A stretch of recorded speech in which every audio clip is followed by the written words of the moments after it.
താരമന്തരനുചിന്യ സന്തതം പ്രാണവായുമഭിയമ്യ നിർമ്മല ഇന്ദ്രിയാണി വിഷയാത് അധാപഹൃത്യാസ്മഹേ ഭവതുപാസനോന്മുഖ. താരം എന്നുള്ള വാക്കിന് നക്ഷത്രം എന്നാണ്, എല്ലാത്തിനും ജ്വലിപ്പിക്കുന്നത് താരം എന്ന് പറയാം.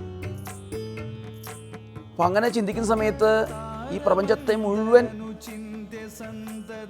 ജ്വലിപ്പിക്കുന്ന താരം ആരാണ്?